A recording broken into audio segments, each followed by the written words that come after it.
the whole notion of exploration of consciousness has to do with establishing beliefs and transcending those beliefs. And that's been the fundamental orientation I've had since I kind of got on the path back in 1972. John Lilly, really a pioneer in that realm, and he calls us to accept that there are no limits to what we can believe. So let's be really intelligent about the way we go about formulating those beliefs.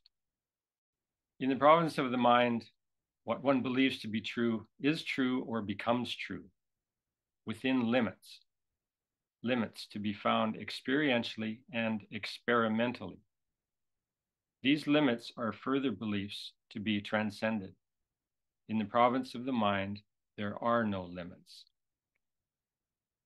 So with that orientation, we launch into investigation of many realms. My studies have taken me into humanistic astrology, pioneered by Dane Rudyard. They've taken me into the holistic worldview of Jose Arguelles. And I found that a work opened up for me, which was to unite the works of these two men, or aspects of their work. And that's what we have with the lightning path.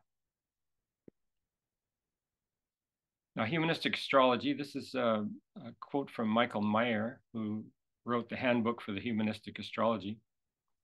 Astrological study should be a process that commences with the development of the mental faculties, both concrete and abstract, and is completed when its primary purpose is accomplished, the transformation of the individual into something more. This something more has the characteristic of transcending duality through the reconciliation and synthesis of opposites.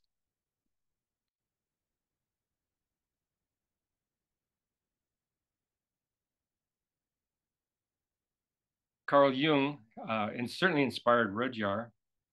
I think there was about 20 years difference in their ages, with Rudyard being the younger.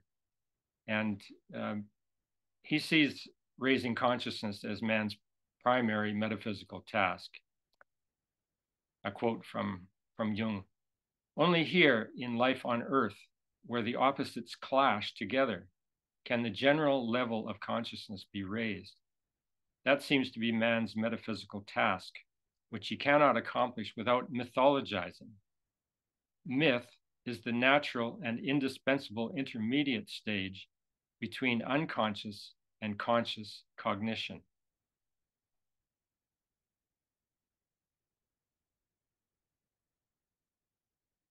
So what is the myth of the feathered serpent that I'm calling us to investigate? Well, Jim Barinholtz, in his book, The Story of Quetzalcoatl, has this to say: Quetzalcoatl, which is in Mesoamerica, we have the feathered serpent, also known as Quetzalcoatl, Kukulkan. Down into South America, we have Viracocha. These are all manifestations of the same primary energetic or archetype. So Quetzalcoatl, the plumed serpent, is the heart and essence of ancient America, representing the duality within and around all things in this universe. So once again, we're into this dualism that is so fundamental. Stephen McFadden, in his book, Ancient Voices, Quetzalcoatl is said to be the embodiment of the serpent rainbow beam of cosmic intelligence, the electric sperm of the universe, fertilizing the womb of the earth.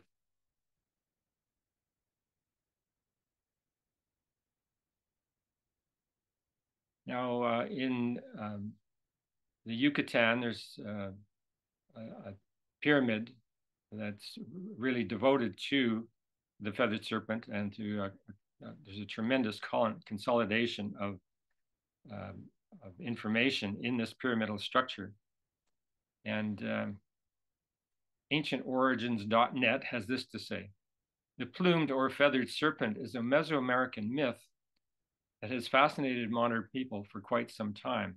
Among the Aztecs and Toltecs, this divinity went by the name of Quetzalcoatl, and to the Maya, it was known as Kukulkan.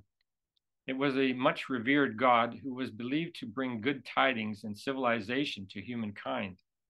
His preeminent role in ancient times is evident from the fact that not only whole temples, but in fact whole cities were built as centers of worship for this entity. Most well-known of these may be the so-called Pyramid of Kukulkan at Chichen Itza in Mexico, which recently was included among the 7 wonders of the world and is the most well-known of all Mayan pyramids. Now, at this pyramid, at the spring equinox and the fall equinox, there's a moment over the course of a day or two where this serpent of light descends from the top of the pyramid down. You can get the profile there in the lighter white with the big serpent head at the bottom. So thousands of people gather at this site at the equinoxes to observe this phenomenon. Must be quite a thrill, and I'd love to go there myself someday. The pyramid of the plumed serpent at Chichen Itza. Note the 7 triangles of light projected onto the staircase as scales on the back of the plumed serpent that descends into the earth. Well, what's this all about? Well, among the Aztecs, Quetzalcoatl was related to gods of the wind, of Venus, of the dawn, of merchants, and of arts, crafts, and knowledge. Behind all of those creations is a consolidated body of teachings, metaphysical teachings. Hunbat's men, who I was able to work actively with years ago, in his book, Secrets of Mayan Science and Religion, Hunbat's men explains the meaning of the word Kukulkan. Ku is sacred, God. Kul is coccyx, the base of the spine where latent spiritual energy resides. Kan means serpent. Kukulkan, therefore, is synonymous with Kundalini, which is what the Kukulkan Quetzalcoatl archetype is all about, of course. To be iconographically correct, however, the god Quetzalcoatl is not himself the feathered serpent, but the one who emerges from the serpent, just as the spirit emerges from the body through the top of the head, and the morning star emerges from the horizon.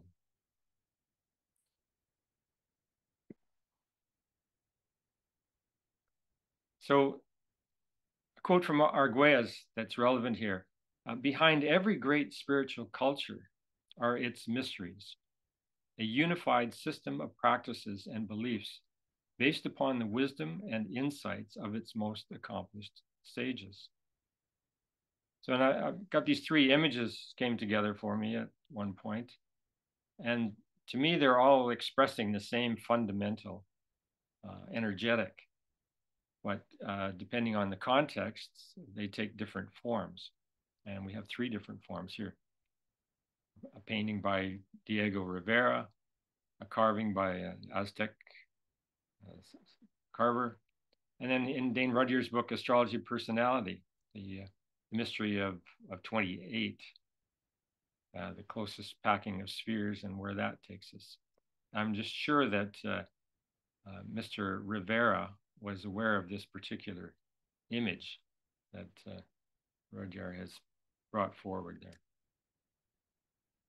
I worked with Hunbat's in 1994, was able to bring him and Robert Boissier up from, they were buddies, and I managed to get both of them in the same spot here on the Stoney Indian Reserve west of Calgary for an incredible couple of days. We had this earth healing weekend. And Robert Boissier is represented for us the teachings of the Hopi. He lived with Hopi for many years. He had a vision that he would start his own clan, and the clan was to be called the Banana Clan. And I'm happy to say that as a result of my journeys to the south, I was initiated into the Banana Clan, and it was really quite a wonderful experience.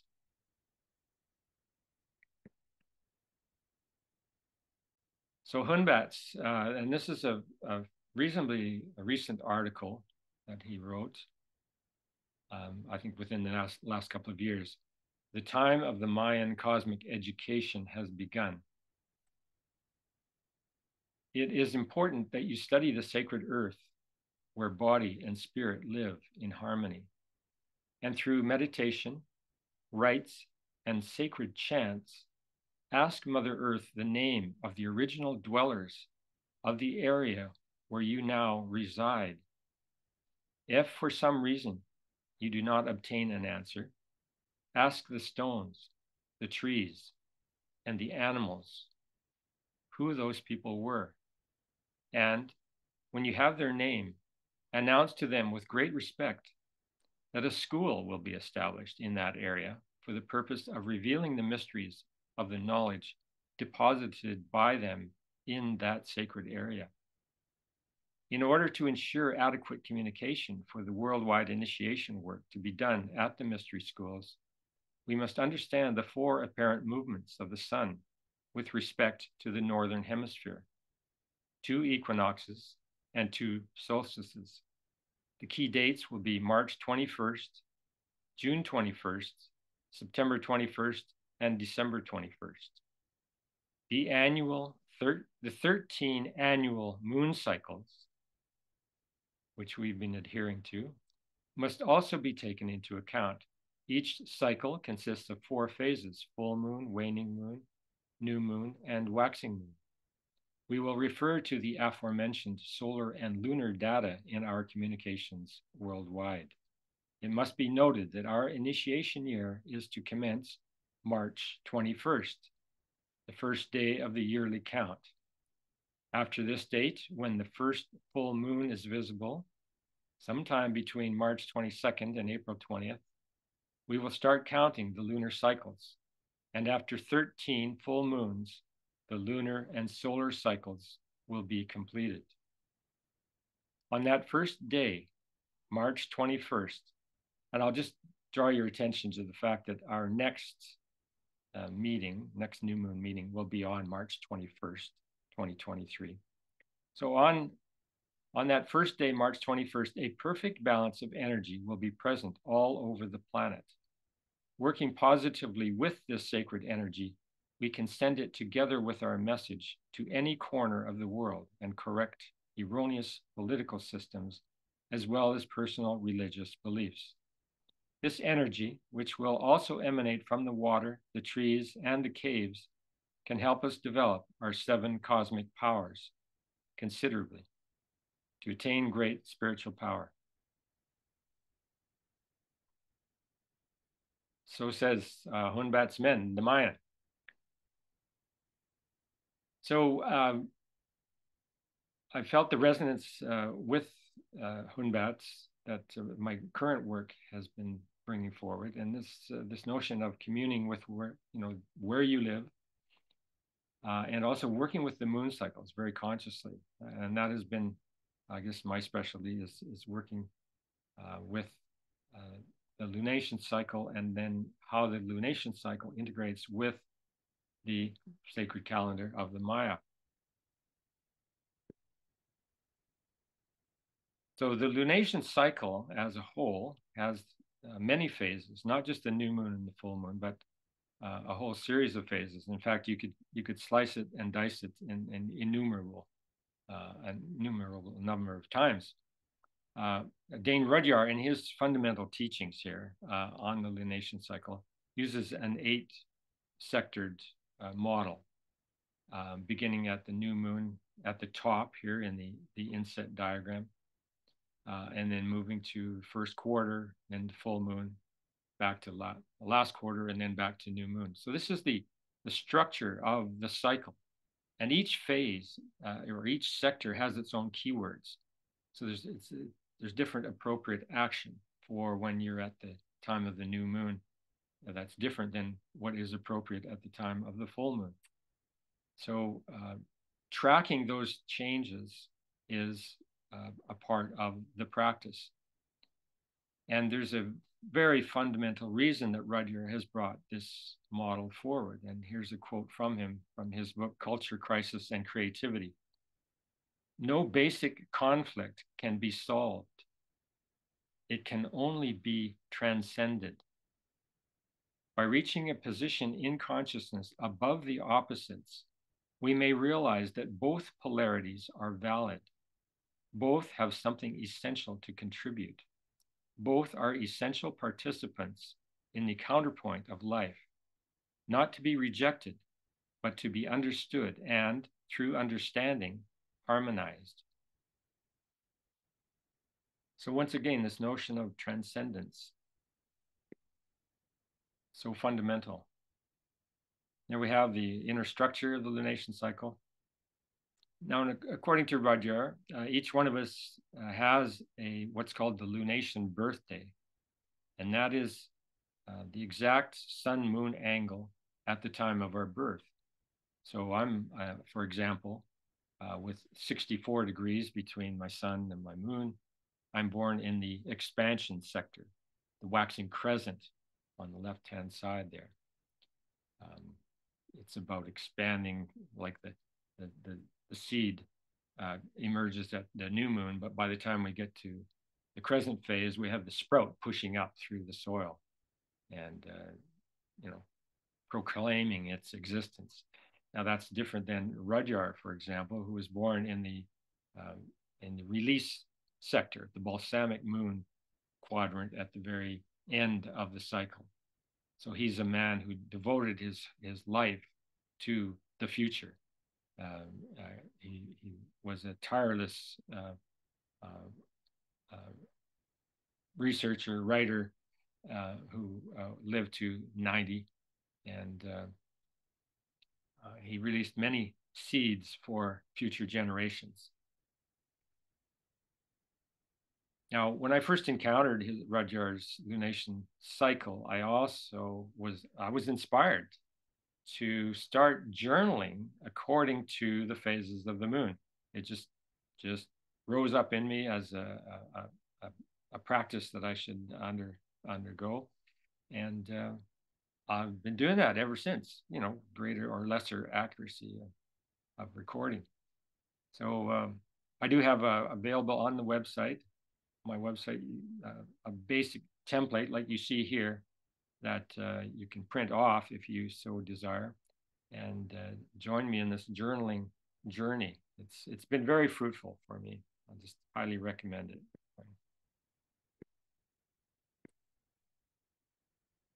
So where I'm going now with this is, so you have this journaling practice.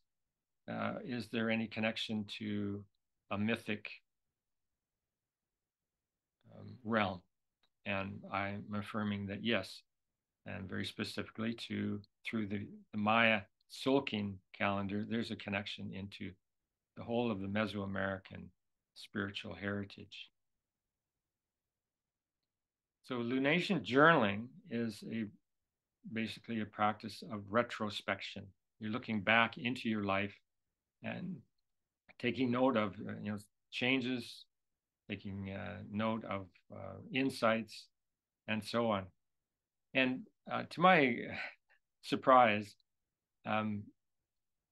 it turns out that according to this man, Cicero, religion means to read again. So in fact, we have this opportunity to engage in a religious realm associated with our journal. So to keep a journal and to review what's in our journal is actually, according to Cicero, a religious practice. So that kind of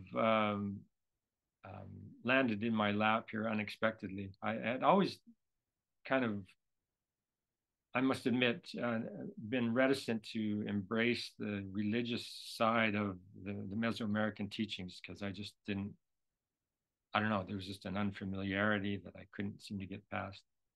But here with Cicero boiling it down to something so fundamental here as to read again, I can totally resonate with that.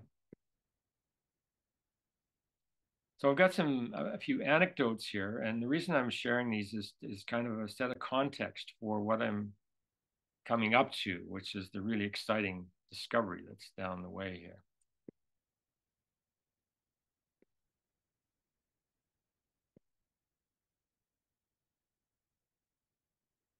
So the way I connected, where I found myself, lunation journaling in attunement to the Mayan sacred calendar, this all came together in March of 1986. At that point, I had been journaling by the phases of the moon since 1972. And then on that particular day, I had a full-bodied initiation into the sacred calendar of the Maya, seen at a different scale than I had encountered in any other sources. What I was drawn into was a realm where one sector of the calendar equated to one lunation cycle. So in the Maya Tzolkin calendar, there are 260 combinations of number and glyph. And so seeing each one of those as a lunation cycle is a much expanded scale to seeing each of those sectors as one day. So we're going from 1 day per sector to 29.5 days per sector. So that's a tremendous expansion. And that is the kind of expansion that this whole work is about, is expanding consciousness. Now, in that realm and along that path, this quote is from Jose Arguelles: "Without the continuity of living transmission, spiritual traditions may seem arid and academic. It is only through a reading of symbols that a living quality may be properly transmitted." So I experienced this directly in relation to Jose. Jose was a maverick Mayanist, let's say. At the time, I was also aware, because I lived in Calgary, and at the University of Calgary, there's a quite a prominent Mayan studies group. And I had some interaction with them. And I must say, compared to the interaction, the liveliness of the interaction I had with Jose, it was exactly the way he described it here.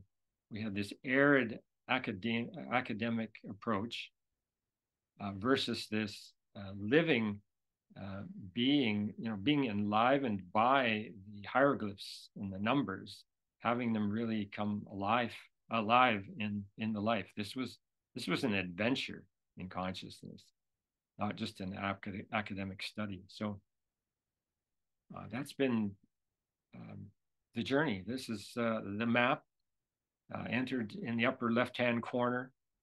Oops. In that upper left-hand corner, March of 1986. So every 29 and a half days, we have a new moon, we have a new sector. And we've been tracking that now in this group. And people are starting to get a sense of what this journey is about. Going back in my journal now to 1986. Sorry, that flipped ahead without my asking it. So March 3rd, 1986, there's my journal entry. Early AM rise to magnificent synthesis, cosmic humanism, binary triplet, lunar cycle, Mayan calendar. I'm studying all of this. I think that was on the Saturday. Then by Sunday, I'm still studying what I was into.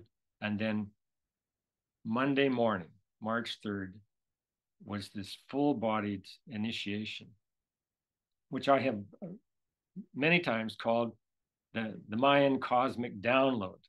Well, recently I was reading this book, The Psilocybin Connection, and the author presented me with this particular quote, or this definition of what a cosmic download is. The sudden arrival of a major organizing insight, the great aha you never knew you were waiting for until it happened. Luminous, numinous, compelling. It can be evoked, but it cannot be programmed. And a download happens when you least expect it. Well, there you go. That had all the bullet points associated with my experience. I'm only getting around to that these many years later, that particular quote. So along with the experience, and this is the diagram, or a diagram I created at the time that kind of captured what I was seeing in my inner eye. And this yellow submarine came into the picture, along with, to the tune of Lucy in the Sky with Diamonds, this phrase, picture yourself in a boat on a time beam with pulsating people whose lives are divine. So just imagine that rolling through your head as you're undergoing this full-bodied, energetic transition moment in your life. And that little sub has stayed with me ever since. You see all the little red, I mean, they look like circles, but they're really little spirals. These are all the little spirals of each of our lives. So since that time in '86, I've had this latent vision that at some point there will be a group of like-mindeds who join me on this adventure. And this is our little submarine vehicle, which essentially represents the basic practices associated with this approach, with the lunation journaling being really most fundamental to that.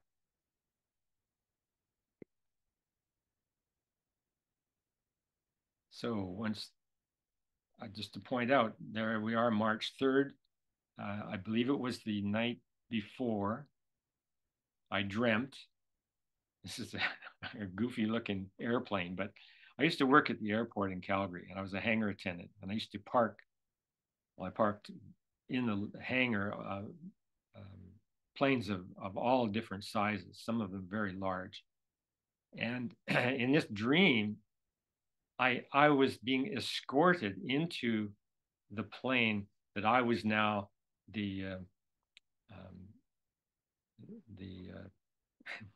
I'm using the word. I was the commander of the plane, whatever.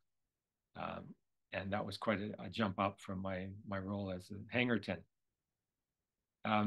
Then the next day, okay, we have Monday. A dream where I'm digging a well, and from up above, a gift of Mayan calendar information came to me. So those two dreams in close proximity totally frame this whole experience that I had of entry into a whole new realm. Now, 16 years later, there's the map. And now the territory brings me into a realization. I had an aha moment associated with all of this work. And the aha moment was that what we see here represents 21 years of that. That's 260 moon cycles equates to 21 years. Well, 21 is exactly 1/4 of the orbit of Uranus around the sun. So this, once again, expanded my frame of reference and opened me up to a whole new realm of relationships. Now, interestingly, when we look at the highlighted sectors in the bottom left-hand corner. We are currently, this is it's mapping the what we call the temple of the breath of spirit. So it was within the temple of the breath of spirit during the 11th moon of that year that I had this aha moment and entered into this more Uranian realm of consciousness.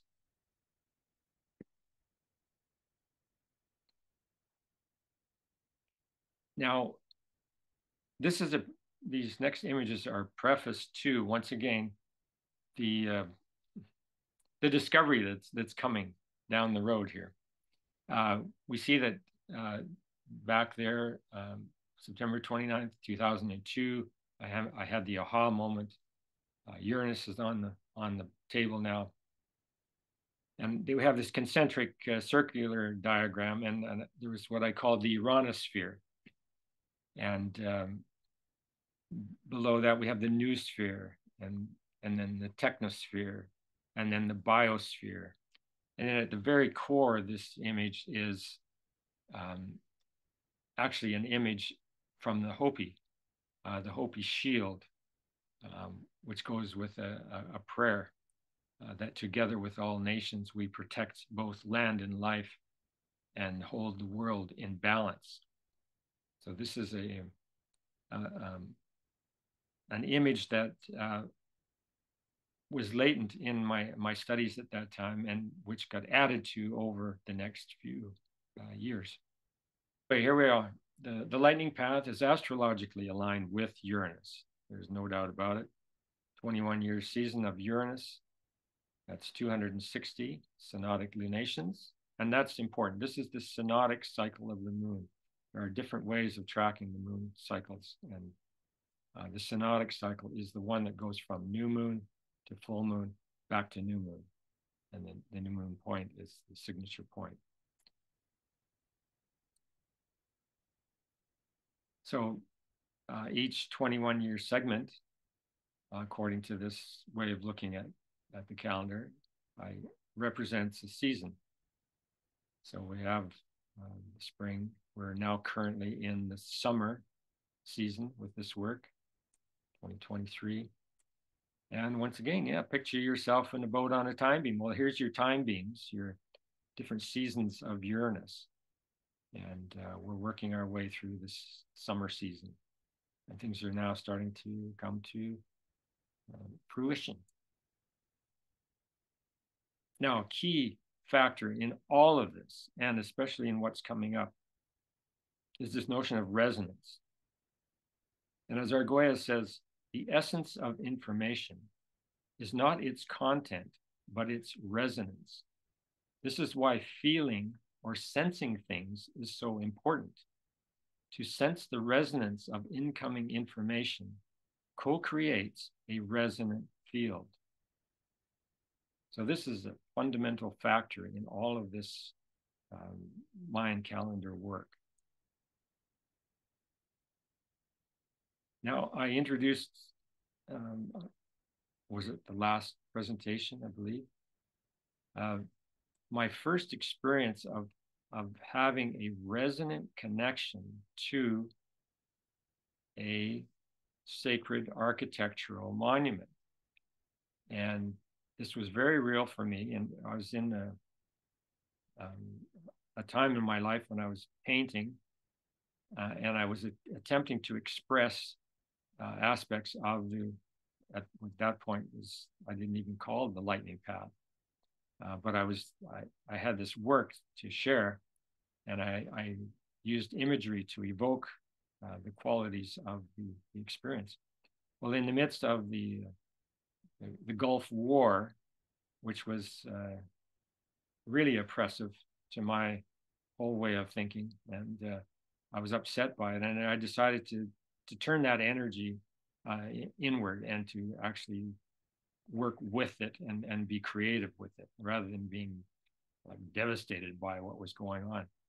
And in the midst of that turmoil, I had this sense that I was in communication, or that I was vibrating, and now I would say I was resonating to this sacred architectural structure. It was like I said to family at the time, I said, I just know there's a 7-level pyramid in Mexico. I'm feeling it. And that's just the way it was. Now, as far as I'm concerned, this is accurate. To resonate is to resound. So think about that for a moment. Think about this pyramid of the niches in El Tajín, Mexico, a sacred architectural form that's just there doing its thing. Well, maybe its thing is that it's vibrating out a certain frequency. And I, for whatever reason, happened to pick up on that frequency at this stressful time in my life. And it empowered me. It really did. I felt connected to a force that was way different than what was going on in the Gulf War. And it was instead, I was experiencing an empowering, nurturing, transcendent energy. Now, the thing about resounding is, yeah, the pyramid is there, it's sounding, and I'm receptive. So I am, from that point, resounding. And this is fundamental, I think, to this whole understanding of resonance.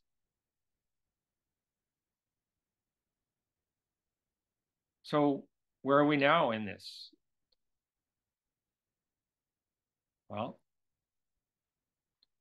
as in with every stage of the journey, there's a kind of a poetic invocation. And we are currently in what's called Tu Caban. And the phrase that goes with this particular lunation is, I am in resonance with the earth. So like some of you, I entered this current lunation with this awareness that we're moving into Tu Caban, and that this resonance with the earth is an important factor. And so I'm kind of primed to investigate with that in mind. Now, if you're not aware of the Schumann resonance, this is a zone of one of the spheres of the Earth, below, between the ionosphere and what is the next? Okay, on this diagram is showing the mesosphere, the stratosphere, probably down to the biosphere there. Anyway, there's this zone of where there's a frequency that has been designated as kind of Earth's basic frequency of 7.83 hertz. And it has been shown that some people have a sensitivity to this particular frequency and are able to pick up on it and be empowered by it, similar to what the experience I had with El Tajín. So if that's the case, then as Tesla would have us do, we want to investigate frequency.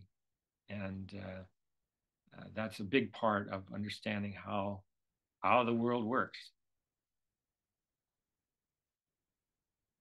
So my experience with El Tajín, that culture was post-Teotihuacan. It was kind of post-Mayan.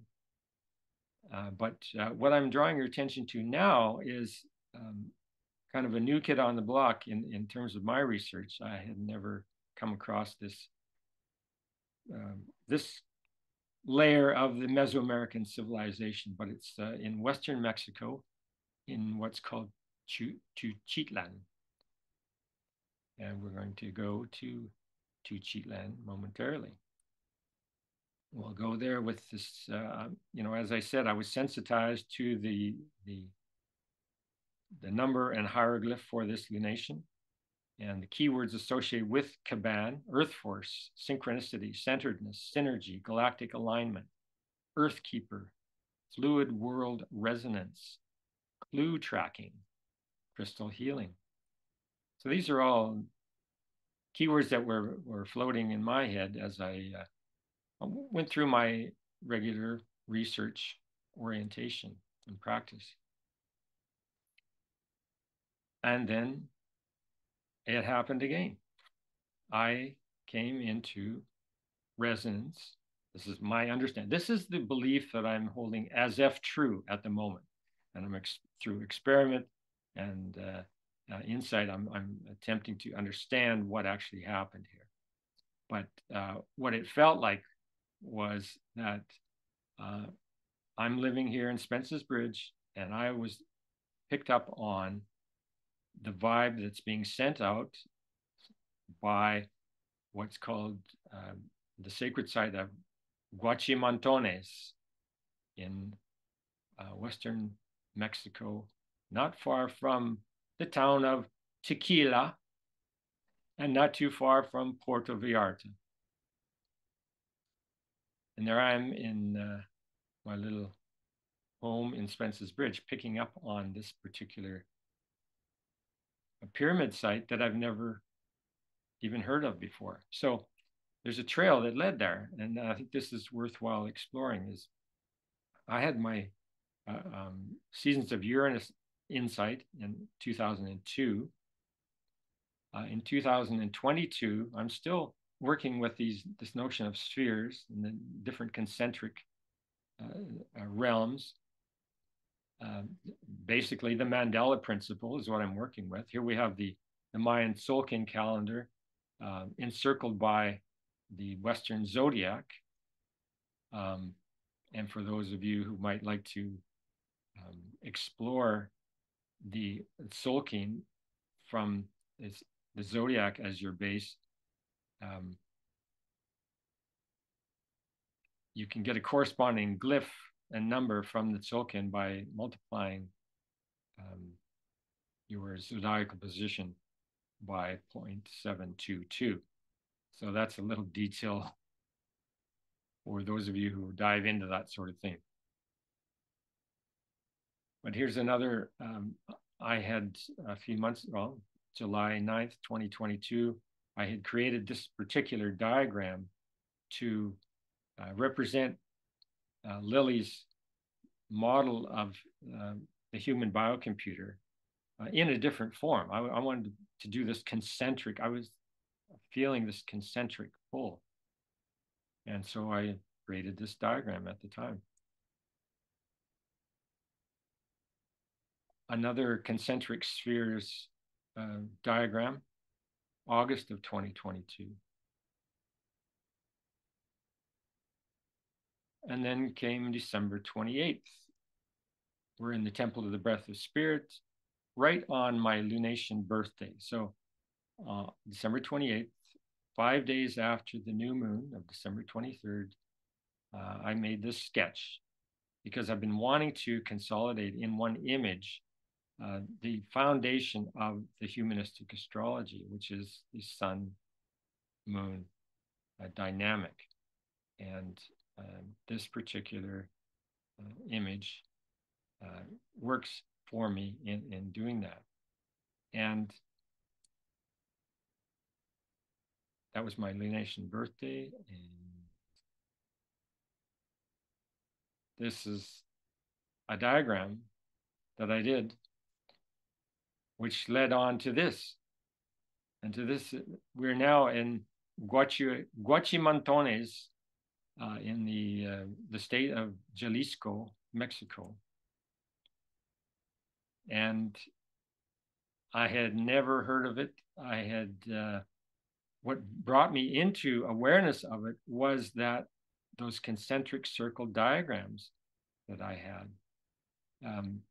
had this, as I was doing that sketch, that final sketch, I had this memory of having come across some circular Mayan, I believe, temple. And so I went on, I did a Google search for circular temples or circular pyramids in Mexico. And that's what started the ball rolling. And the energy at the time, I mean, to have got such a resonance between the images I was creating to what I was seeing on the screen. I mean, it was just so remarkable. There was such a congruency. So this is a really fascinating site. And this fellow, Dr. Phil Wiegand, as the quote says, Dr. Phil came to Western Mexico quite by accident and ended up embarking on an adventure that few individuals in the history of the world have ever experienced, the discovery of a lost civilization. So certainly within the archaeological community, there was no knowledge of this site. And whereas I'm sure in the locale of Guachimontones, which is the small town of Tuchitlan, there must have been some grassroots awareness. Well, in fact, Dr. Phil's wife, it took her apparently 6 or 7 years to have him pay attention to the possibility of this being a sacred site of this dimension. But once he got onto it, he brought all his archaeological skills to the table, and the two of them worked together for the rest of their lives virtually to reveal the full extent of this pyramid site and to establish a visitor center, and this is some reconstruction and so on. So it's now active as a tourist location as well. I couldn't help but make the connection here between the glyph Caban and its keynotes and the image that the arrow points to, which I'm imagining is Dr. Phil and his wife, right at the center of the circle, getting full-on vibratory resonance with the whole sacred site. And this is earth force. This is the conscious working with the forces of the earth and being in harmony with that. So the big yellow blob there is Guadalajara. The arrow points directly into the zone of the archaeological zone of Guachimontones. And there you see Tequila not far up above there. So definitely a place I'd like to visit someday. And I've certainly thought about it already. But,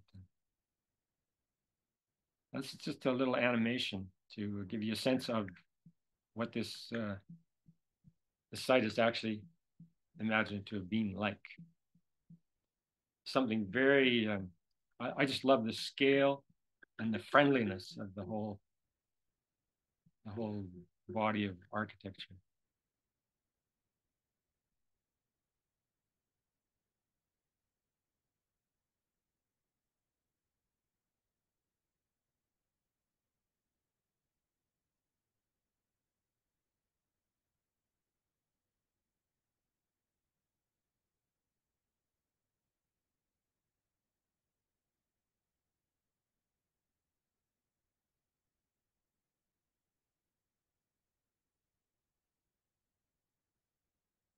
This whole site is near a very large lake. The weather here must be quite sublime.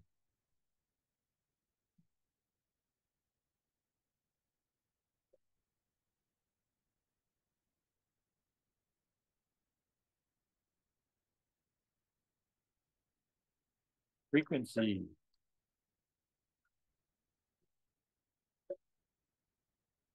We're zooming down the ball court, which apparently is one of the, if not the largest, it's close to it, of all of Mexico so far.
An interesting illustration, different layers that you could investigate regarding this. This is the, I think, altar number 2 or pyramid number 2. They call it La Iguana.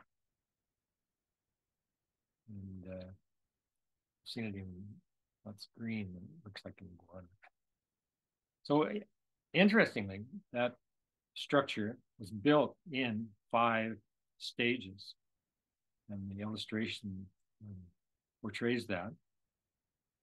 And this is common throughout Mesoamerica, is to have a structure and then have an overlighting structure, the same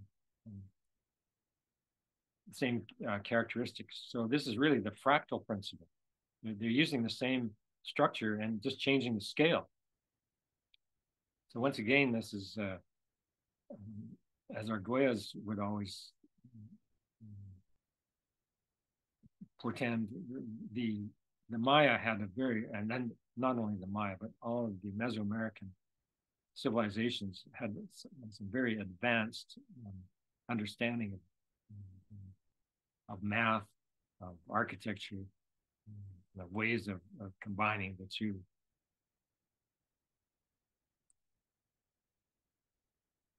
The site obviously is still used to this day for ceremony, and I'm not sure how active that is, but I suspect it's going to, now that it's been refurbished, and there'll be a lot more people showing up. Now this particular couple of images. So back in November, it was cold enough that we had ice on our little lake here, Mud Lake it's called. And I was drawn to, I took this photo at the bottom because this whole mass of lines just really appealed to me. To see this pyramid structure above, I once again, this is a match that comes out of a whole other realm, this syncing up of frequency. Just part of the mystery of this whole encounter for me. Now, the pottery that has come out of this area is just, I'm finding it just very endearing. It has felt so friendly, and I love the scale. And look at these cute little habitations. As I was saying, I think the climate here is very agreeable, and doesn't have a lot of extreme to it. So we have people living in these sweet little houses, if you call it, or huts, I guess.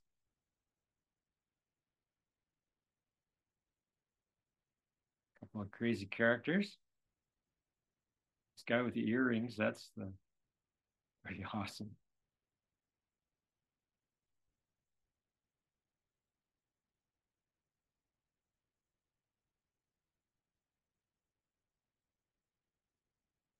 The figures that left, they're in a lot of these diagrams, you'll see a central pole in the concentric circles. And there's some speculation that they used to stand up a character all dressed up in full regalia to the top of the pole, and to somehow do some kind of ceremonial display up there. And that is a practice that's kept up to this day over in the other side of Mexico, in the El Tajín area. There's not convincing evidence at this point that they were doing that here, but I just love the intimacy of these little pottery renditions of life in Guachimontones.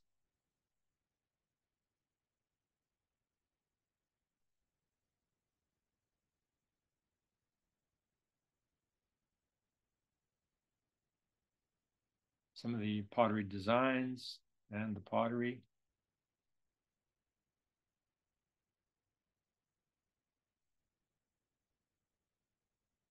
once again, the Mandela principle in action. There's the layout. The one featured at the center here is the one we've been looking at, La Iguana. Another rendition. This is in the interpretive center. I've never seen the ball court situated between two enclosures before. This is novel.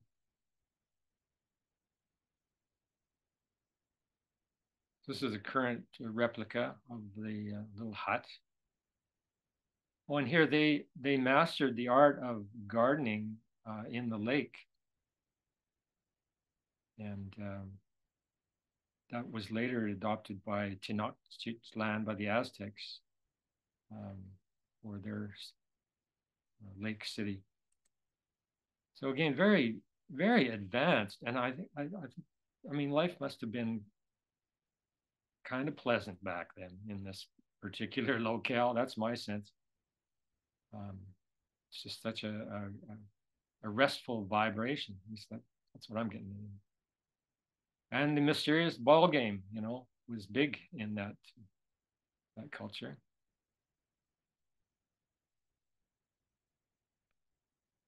And then this is from the interpretive center. So here we have Quetzalcoatl in his form as a Hecatl, the bird man, the teachings of associated with the air element.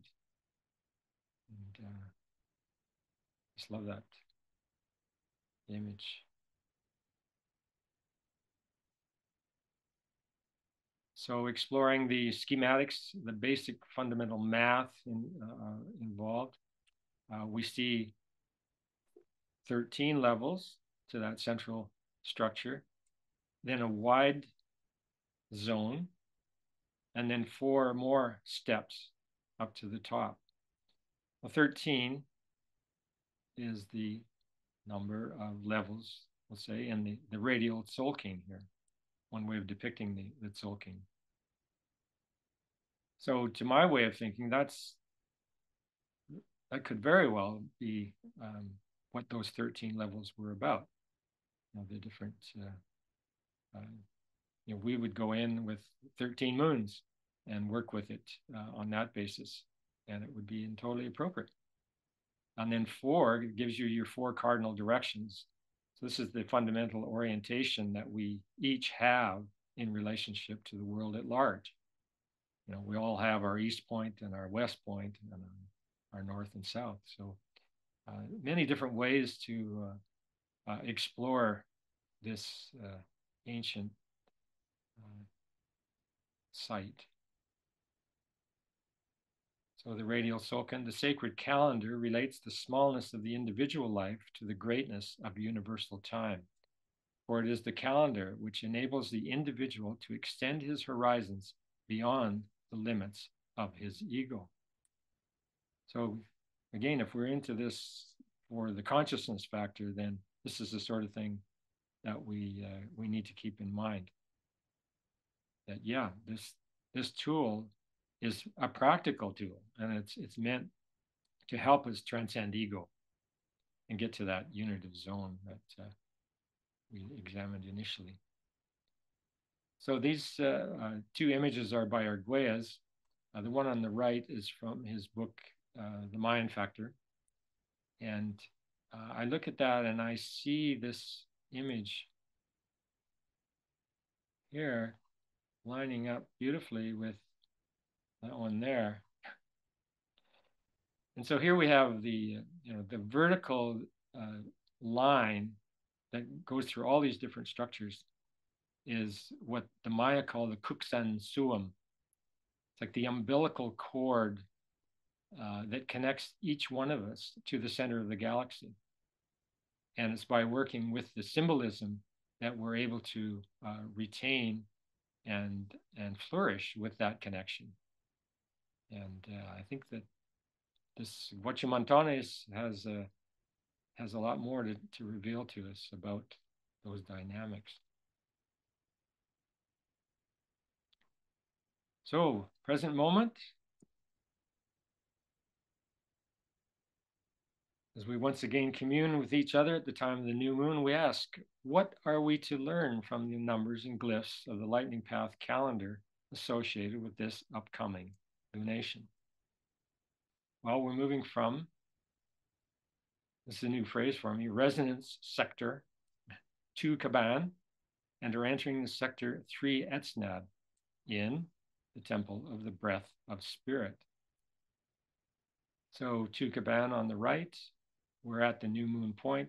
We reorient to the future, to 3 Etznab. And now as we go into this lunation, these are keynotes to keep in mind. If you're like me, you're going to kind of mull these over especially over the next 2 or 3 days as we get started. And that mulling over will out of that will come a certain orientation. There's going to be 1 or 2 of these phrases that seem particularly relevant, and that this would be the clue tracking. I think you'll find that there are clues that show up, and that if you pull on that little clue thread, there's going to be more. There's going to be more come to you. That's just the way it works. 3, flow, current, change, rhythm, creativity, movement, integration, sacred trinity, communication, integration of polarity. This is an ongoing theme for all of this that we've been looking at. And on that note, I share this particular statement from the Mayan oracle about this number 3 and basically the resolution of duality. Qualities associated with this perception of duality, mass consciousness, personal resolution, integration of polarity. Now is the time for you to confront directly the illusion of separation and duality. Receiving this lens asks you to resolve your separate sense of identity. Bring awareness to the way you hold duality pairs, such as good and bad, right and wrong, them and us. Such pairs support the very framework of our presently transforming third-dimensional reality. Duality is simply a perception. Polarities are thought to be opposites only because of the way we perceive them. In the collective trance, you have probably been taught to understand polarities from the position of separation and duality. Duality is the transformational playing field, and it is maintained only by the belief systems held in mass consciousness. As you personally integrate your polarities and transmute your limiting beliefs, your reality is transformed. As your reality is transformed, collective reality also shifts, revealing a greater reality of inseparable unity. In receiving this lens, you are being challenged to work with your belief systems, collective issues, and thought forms to see where they appear to limit you. Your very complexity and rigidity invite new processes that open you to simplicity, expansion, and change. You will feel this energy working in any area of your life that has become too complicated or inflexible. Since your own personal issues are connected to mass consciousness, you also contribute to the transformation of the whole. You are the resolution of duality. This lens asks you to look at reality from the perspective of the gift that is inherent in duality. With that perception, you will be helping to support a quantum leap into the new reality. Remember, you and planetary consciousness are engaged in the evolutionary process of resolving duality. So there you go, folks. Keep that in mind as we launch into this new lunation cycle. we can support each other in this, you know. And you know, the Mayan oracle is really the foundation work for all things to do with the Mayan sacred Tzolkin, as far as I'm concerned.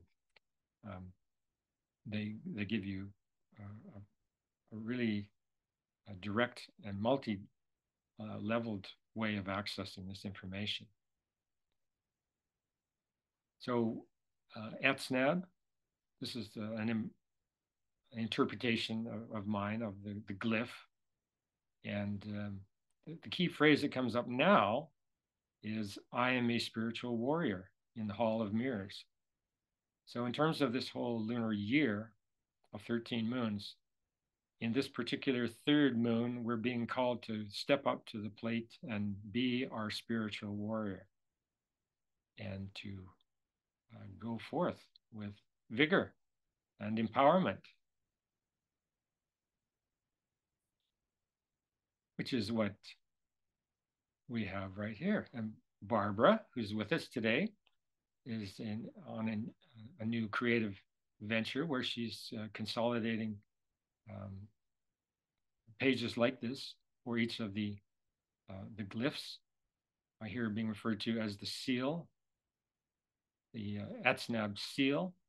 So she's consolidated a lot of qualities. We have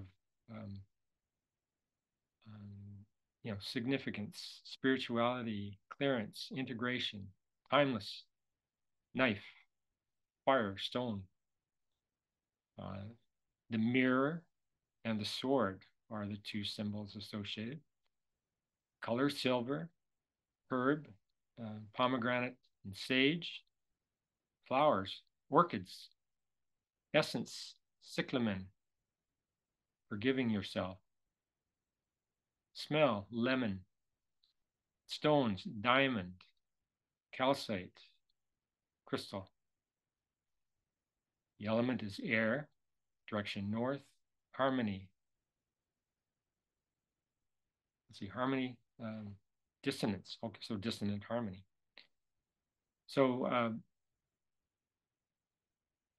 the mirror of others are a gift for your sword of recognition. You can wisely decide what to cut out and what to forgive. An affirmation: my soul is the truth behind the mirror. Nice. Picture: through the pyramid portal, dolphin. Dolphin elders help us to the next level of evolution. Love it. And a shadow transformation. Any strong reaction to a person or event signals an issue to work on in yourself. So yes, this is the gift of insight that comes from facing the shadow.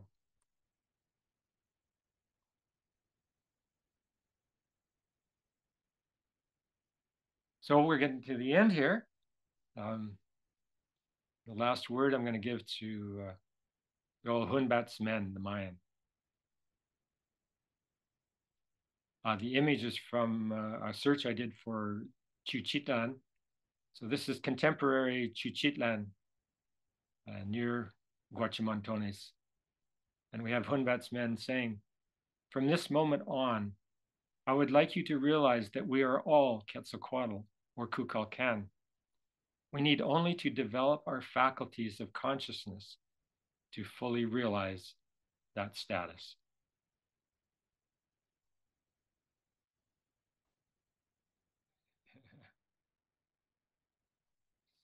Thank you. You're welcome. My pleasure. Yeah.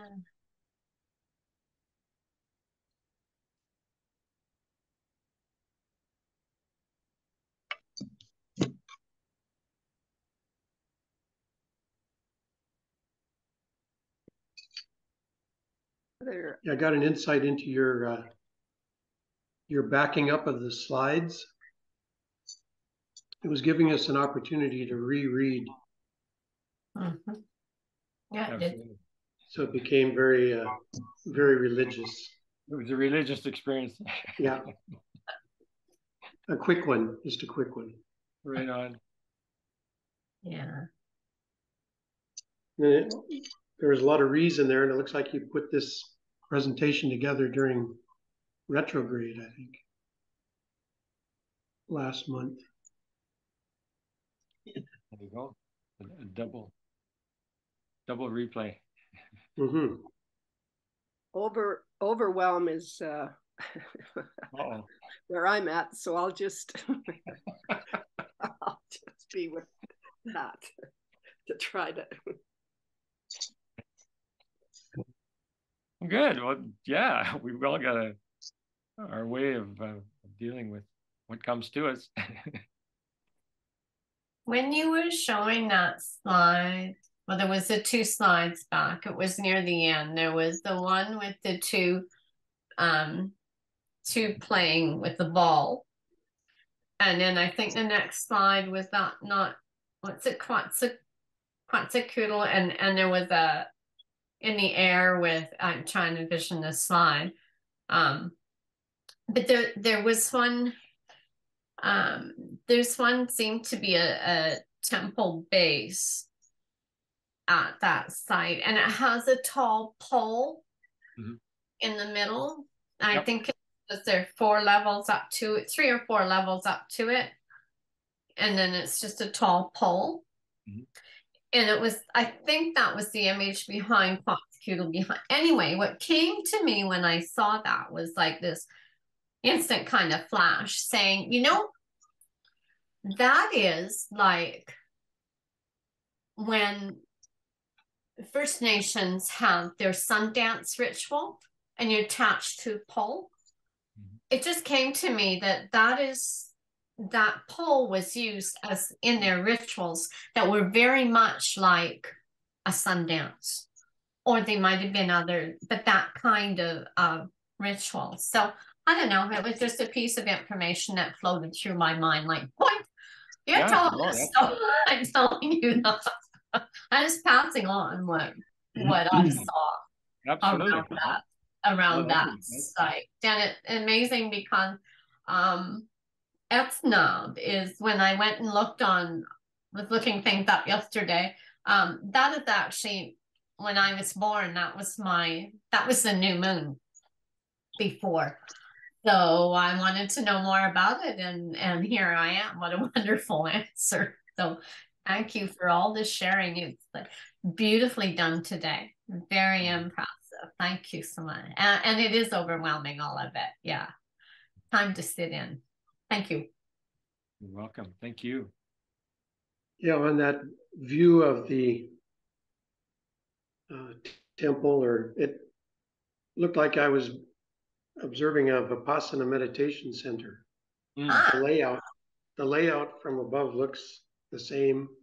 The circular pagoda, all the kutis around. Oh, the what?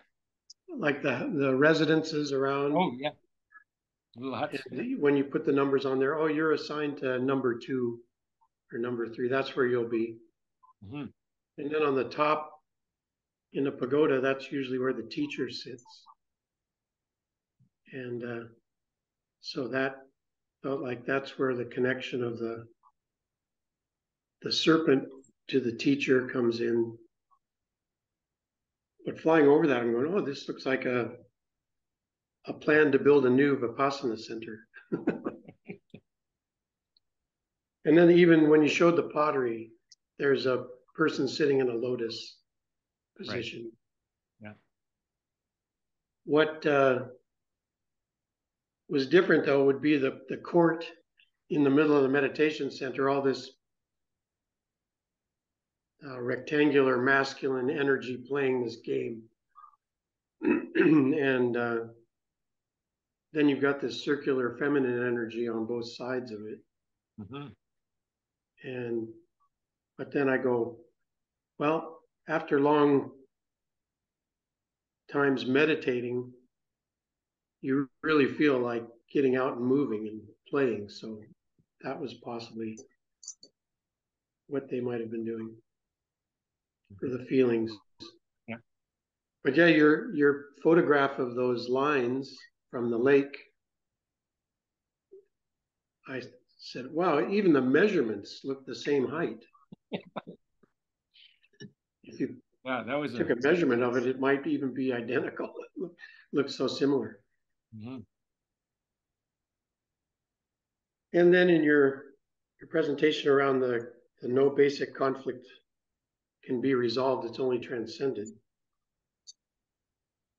I really like that's what creates the new consciousness above. So thank you for that. You're welcome. And on that note, I see in the chat, Redlina is saying, interesting. I was reading exactly this passage from Rudyard's book, Culture, Crisis, and Creativity, this morning.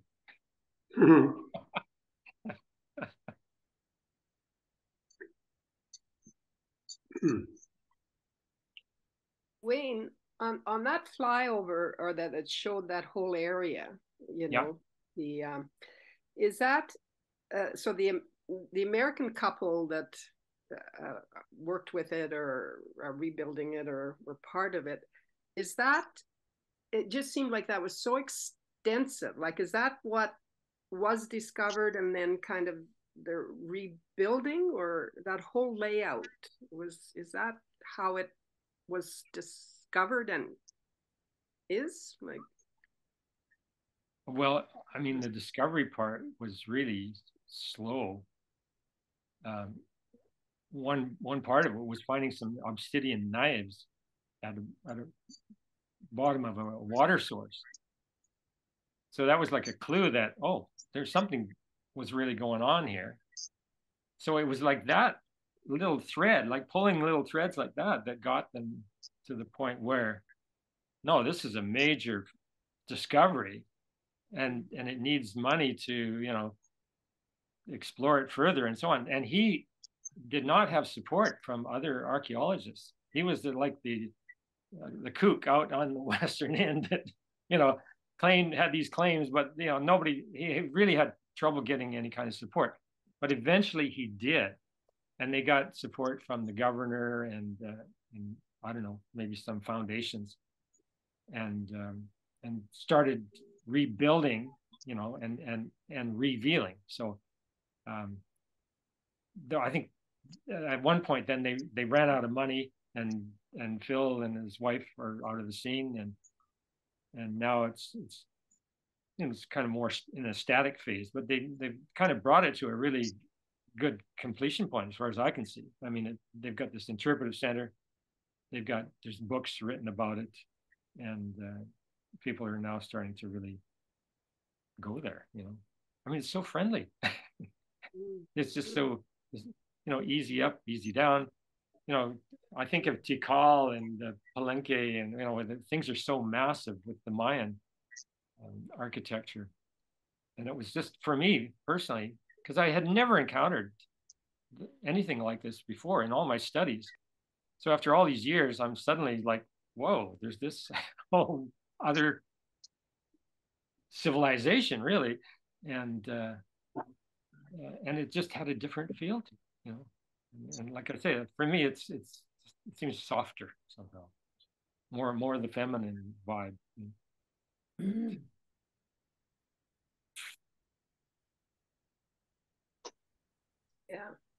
Yeah, definitely, I'd agree with that, with the softer feminine. I mean, that really came across, and I really feel that. And yeah, just the little huts, you know, just imagining. I mean, life is easy with the kind of weather they've got. There's not the extremism we get, you know. And this lake, so they've got fish, they've got their gardening using the water gardens. I mean, I've never experienced one, but that seemed like pretty advanced technology to me. Yeah. So if one were to go down there now, like that flyover that just showed, it was just kind of an architect, like is that the layout? If one went down there now, like that's what you'd experience, that whole layout? That would be my assumption. Yeah. Okay. There could be more elements in that flyover, of course, than are visible now. But Okay. you're certainly going to have your basics. Yeah, impressive. Anyway, very impressive.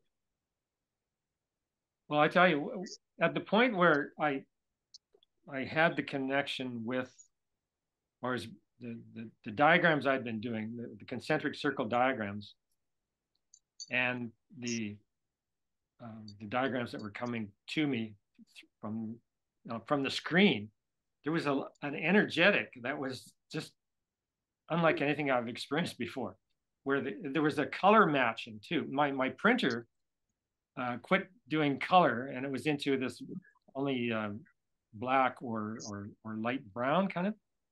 Well, that color was matching up with the colors that were coming off the screen, from the place. And it's just another, I mean, I'm kind of like working with this energy back and forth, and it was really something. So I'm really feeling that this notion of resonance, like it's a real thing, like I'm not just making this up. It's happening. It's happening. I don't know why it happens to me, but I had and this will be another story, but the resonance I established with Teotihuacan, with the Pyramid of the Sun at Teotihuacan, just outside of Mexico City. It's ginormous in scale, but I had a tractor beam. It pulled me to it. That's exactly how I felt. I felt that the ancestors, they'd locked on to my frequency, and the doors just kept opening up, and yeah, but yeah, that'll be another presentation. So there was that one circular that was only a few steps high and it was very flat. Mm-hmm. And I was called to have lunch there. It was like, well, that's where they had the kitchen, and then all the lunch was, everybody just sat on that. Because you said that the climate is conducive to sit out and enjoy your lunch. Yeah.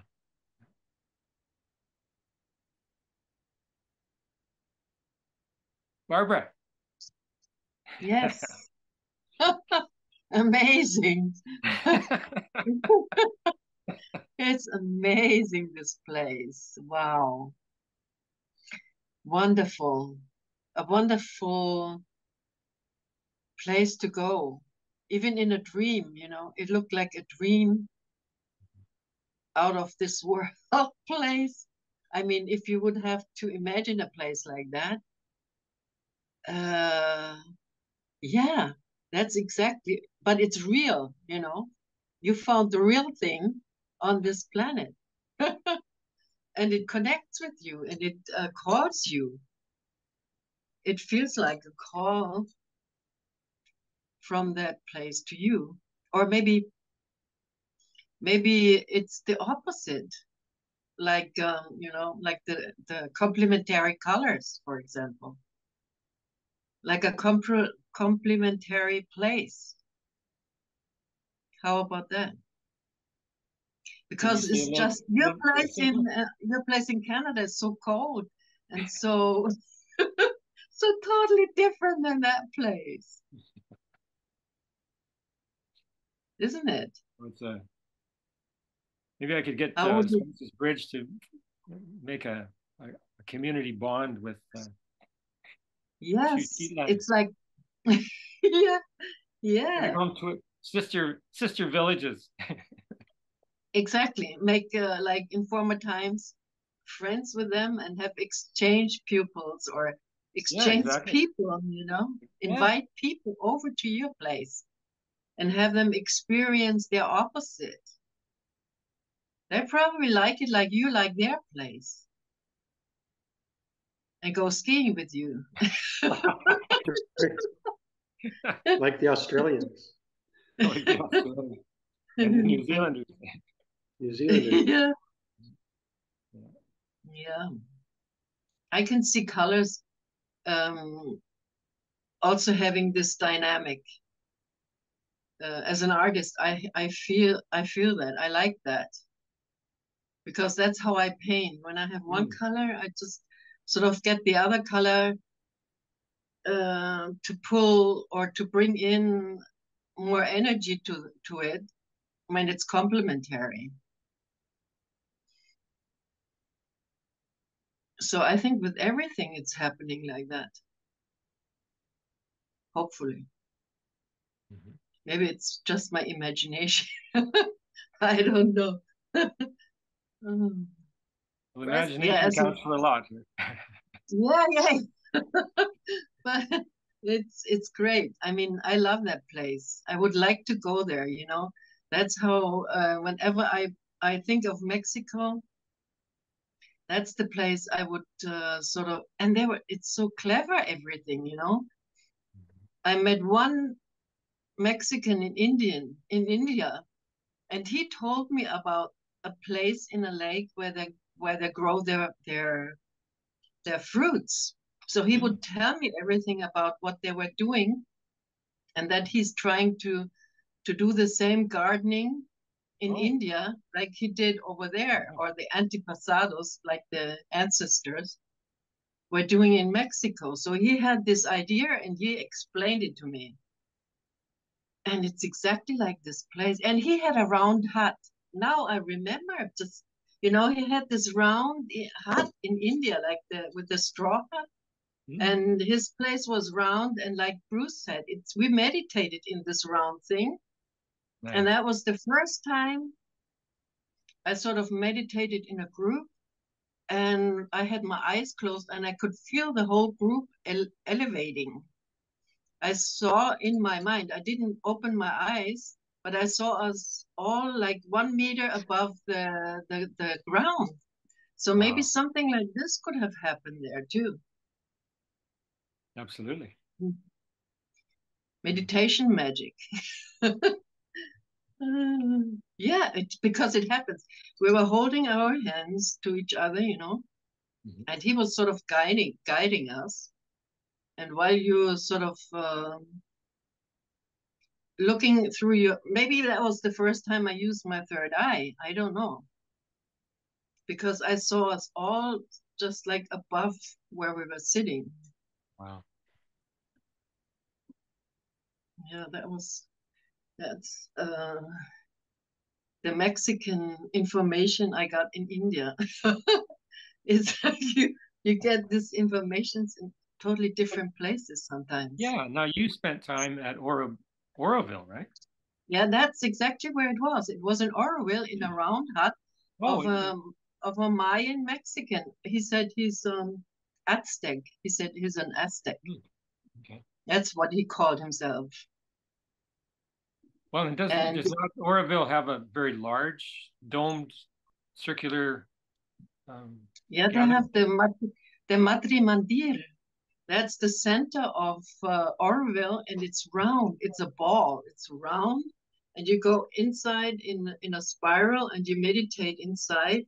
And they have a big crystal ball in the middle, where the light comes from above and lightens this crystal, and you sort of can meditate there. Wow. And I think it's 60 centimeters in his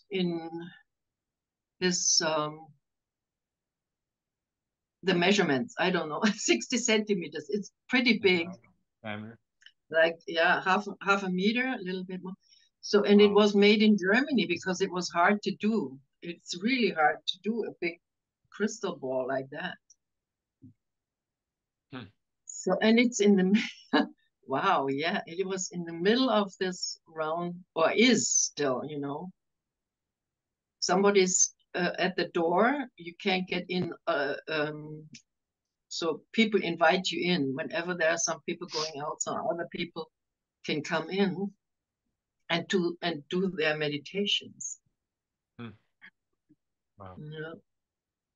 Lovely.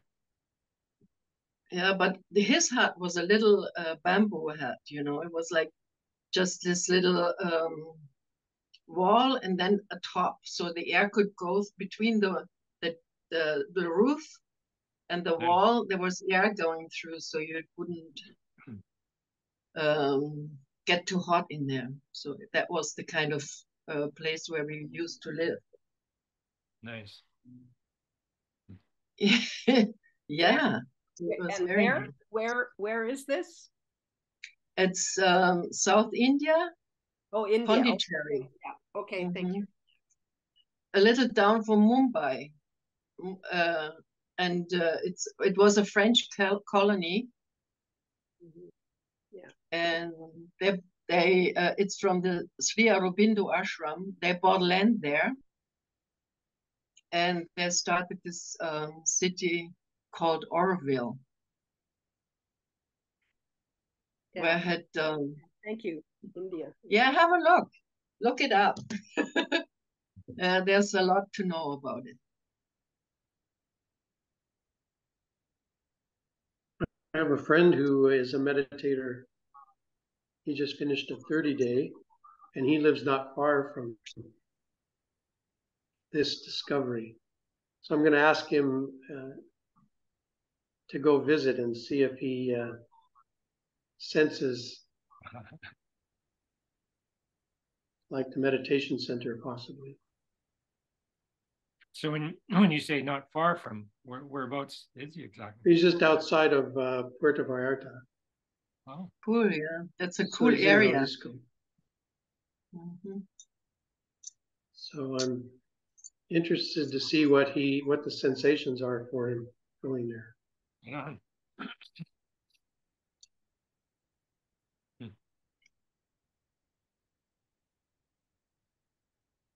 Thanks so much, Dwayne. I've missed a few meetings, and I realize now how much I really missed them. There's just so much gold today, but I want to thank you because I kind of short on sleep and didn't have a good day yesterday, and I've received 3 messages today. I'm the resolution. I'm also a spiritual warrior in a hall of mirrors, which really rung true. And I think somebody else mentioned about no basic conflict can be solved, only transcended.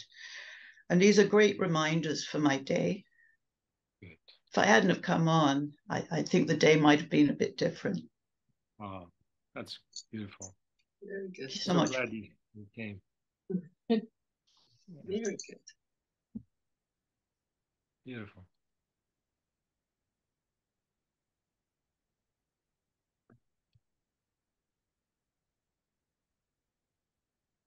And the word, and yeah, thanks, Dwayne. It was empowering. It was like, as I say, overwhelming. But I just feel, for me, then it takes time to integrate or to be with it all. But a word that I'll take with me today from this is resonance. Good. Resonance. Just feels, yeah, that feels right. Yeah. Good one. That's so important. Thank you. Yeah. Sophia. Yeah, I want to go on that because I made some asterisks on my notepad, and that's exactly I made about transcended the problems, and I made a note about resonance and about how important is sound, like as we say resonance, but it's really what is happening of the embracing this new frequency. So I'm really feeling that we say about resonance, but it's really about that sounding. We are sounding together, and I made a note about I'm a spiritual warrior in the Hall of Mirrors, and it came to me that what does that mean, Hall of Mirrors, where we are mirroring each other. And then my favorite is we are all in the yellow submarine. I really like I really liked your little submarine going, and I actually wrote it down.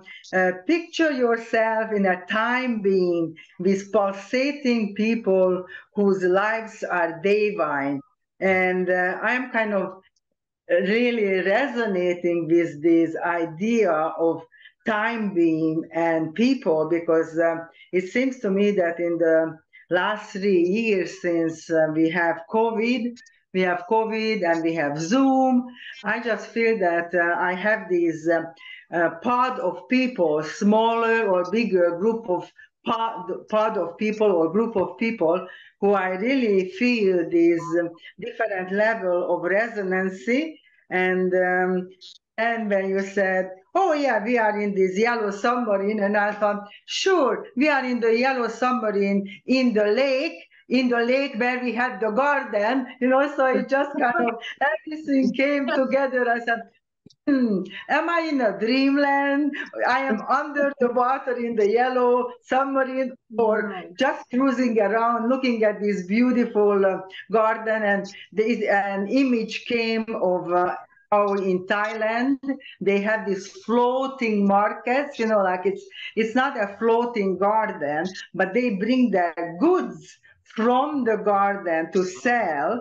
And they have these boats, and the boats has the fruits and the vegetables and other things. So it's actually, they call it floating market, but it could look like a floating garden on a lake. So it's interesting that how these images around the world kind of come together with water and feeding and beauty and magic, like magic. And of course, I love the beginning of the presentation when you say, again, you quote Jung, who is one of my fave, that mythology, the importance of mythology is a bridge between conscious and unconscious. So it is really, I am kind of sinking into a deeper level of understanding mythology, because I think there was a time when I saw the word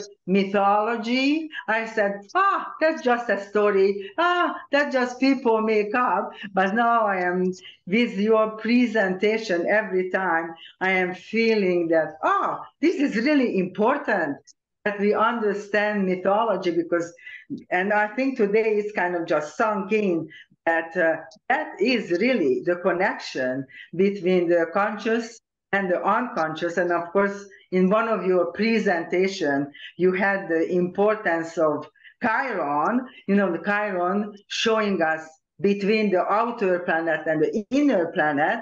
And again, the rainbow, and the rainbow is the consciousness between the unconscious and the conscious, like a bridge. So the more I am with you, the more I am seeing all of these symbologies coming, showing that somewhere actually we think that there is consciousness or unconsciousness, less consciousness, but in truth, that is only the field, quantum field, and there is no duality in it. Somehow we just kind of, for understanding, we making that separation of conscious and unconscious, but it's really just the quantum field. And so I am with this kind of mythology / quantum physics.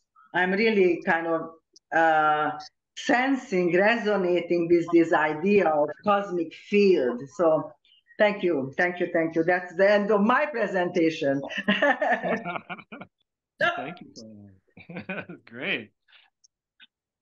I think we'll see more of the yellow submarine.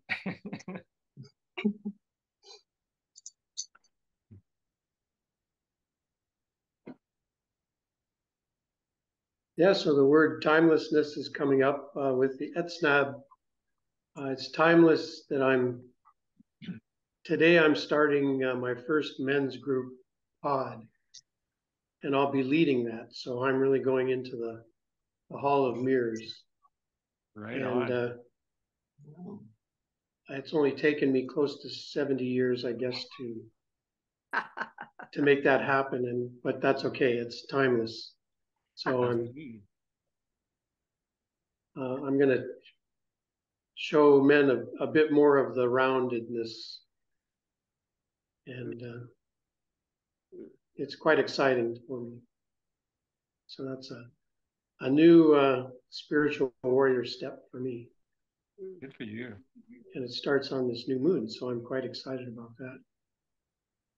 And then when you were talking about 1990, September,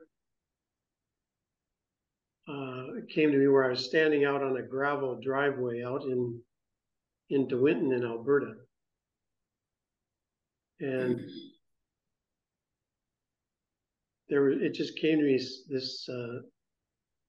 this voice was telling me, so this is it? This is all? It felt like I was going to be stuck out there repairing barbed wire fence. And I said, no, I think there's more to life than that. And that's where my personal development started. That year, it just came to me like this. But it took me to be out in that wide open prairie and standing out there in the gravel and assessing. So that really hit home, that 1990 period where you were talking about that came into you. Yeah. I just felt that same time I was feeling that, and that got me on the path of my personal development started then. Right on. So your men's group, will that meet weekly or monthly or? Yeah, it's weekly for it's a 6 weeks, 7 weeks program. And yeah, I'm quite excited about that. Yeah, that's great. I hate to just leave, but without saying goodbye. But congratulations, Steve. Good luck with the. Not good luck, but that's wonderful that you got the men's group going. Thank you. I'll take some luck. Well, that too. Okay. But and again, I just don't want to disappear without saying goodbye. It's wonderful to be here with the resonance of you all, and yeah, thank you, Dwayne. This is wonderful. Nice to be back. So. Oh, I'm so glad you. Love to all. Okay. Love you. Bye-bye. Bye-bye. Bye-bye.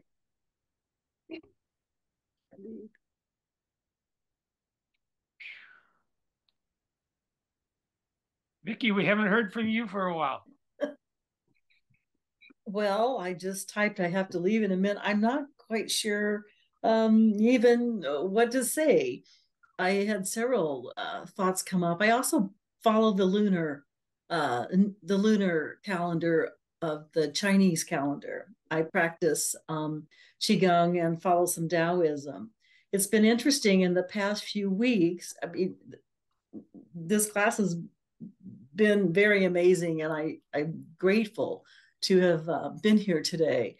In the past, I'm in Arizona for a few months, in which we have a lot of Native American energy, and Sedona has an energy pulse point that feels the frequencies very different.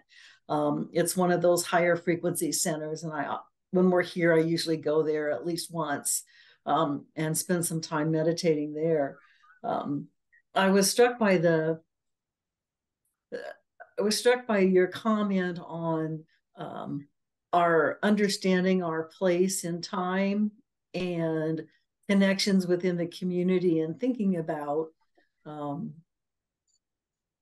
from a quantum level, I think the energy, of course, is all the same, but does it come through to our consciousness based on where we are the symbols and the mythologies relevant to the culture that we were raised in, or the culture that we're currently living in? Does that matter?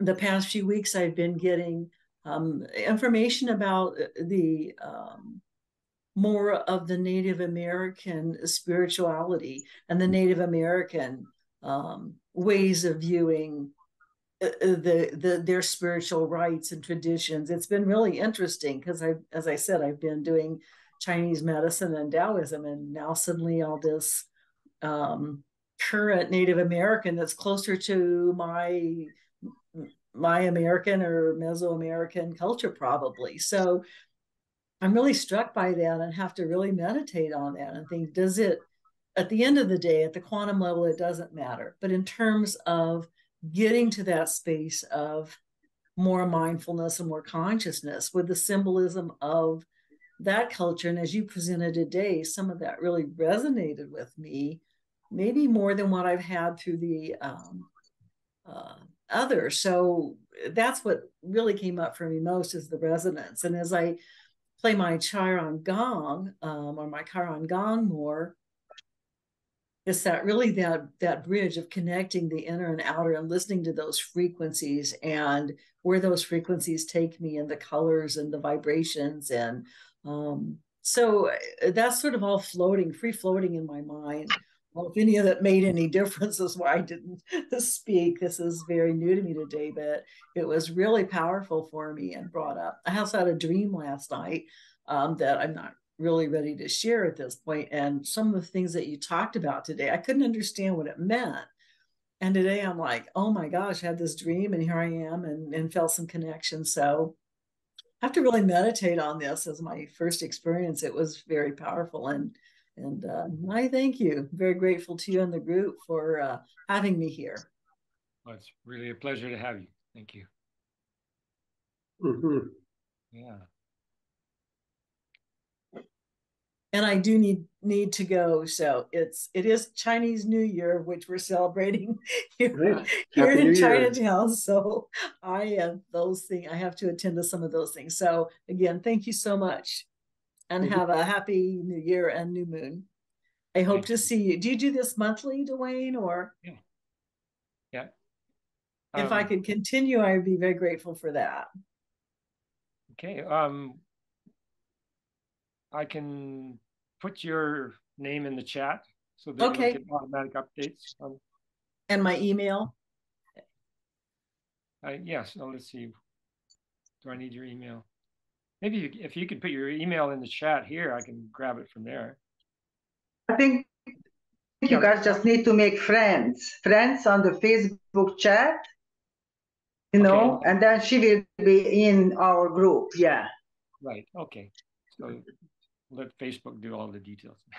Oh, you have a Facebook chat? Yeah, chat. Yeah. Yeah. So I'll look for you on Facebook and send a friend request, and then take it from there. Yeah. Okay. Thank you. Thank you, Sophia. You're always on. I'm bowing out. Thank you. Yeah. Thank you. Well, yeah, we're into a couple of hours, guys. So it's just usually our wrap-up time. It's been very full once again. Thank you so much. Yeah. Wow. Thank you. Thank you. Yeah, it was wonderful to see all the people show up. Yeah. My word of the year is engage, and they certainly showed up, and I was able to engage. That's for sure. Happy New Year. See you, Barbara. Happy New Year. Nice to see you. Happy New Year. Yeah. Yeah, enjoy the rabbit. Yes. Yeah. Will do. Bye-bye. Bye-bye. Love you guys. Thank you, Dwayne. Bye.